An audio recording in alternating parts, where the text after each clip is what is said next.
বন্ধুরা, আজকে আমরা দেখব কিভাবে সহজ পদ্ধতিতে রবি লোগো তৈরি করা যায়। প্রথমে আর্টবোর্ড ওপেন করে নিলাম। এখন আমরা স্ট্রোকটি অফ করে নেব এবং ফিল কালারটি ওপেন করে নেব। ফিল কালারের কালার চেঞ্জ করে নিচ্ছি, আমি ব্ল্যাক করে নিলাম। আপনারা আপনাদের সুবিধা মতো করে নিতে পারেন।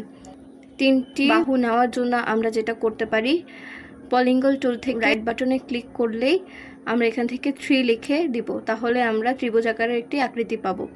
এবার আমরা একটা শিফট ধরে ঘুরিয়ে নিলাম। শেপটি সিলেক্ট করে অল্টার প্রেস করে আমরা রোটেট অপশন চালু করে নিব।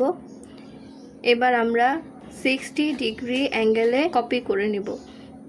কন্ট্রোল ডি প্রেস করলে কপি হয়ে যাবে। এরপর আমরা সম্পূর্ণ শেপটি পেয়ে যাব। এই শেপটিকে আমরা উপরে শেপটির উপরে ওঠাবো।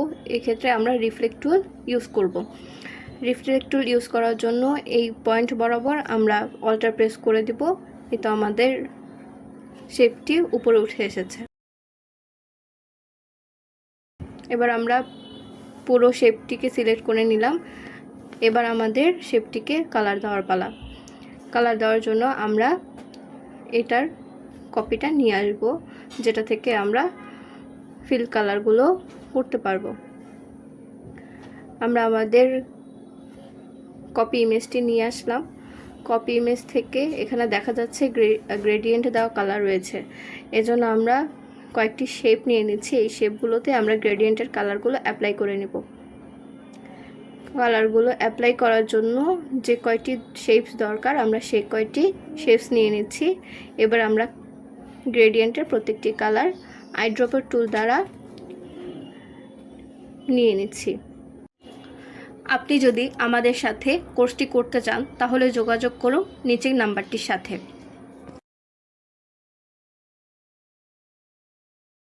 এখন আমরা যেটি করব, প্রত্যেকটি শেপ সিলেক্ট করে আইড্রপার টুল দিয়ে প্রতিটি শেপসে কালার করে নেব। আপনারা দেখতে পাচ্ছেন আমরা কিভাবে কালার করে নিচ্ছি। এবার আমরা গ্রেডিয়েন্ট টুলে ক্লিক করে আমরা যে কালারগুলো নিয়েছিলাম সেই কালারগুলো বসিয়ে দেব এবং ড্র্যাগ করলেই আমাদের কালারগুলো যথাস্থানে বসে যাবে।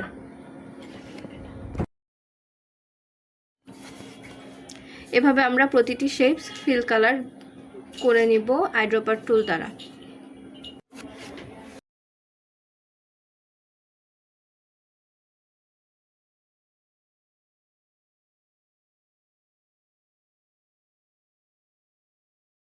এভাবে সহজ পদ্ধতিতে তৈরি করে নিতে পারেন রবি লোগো।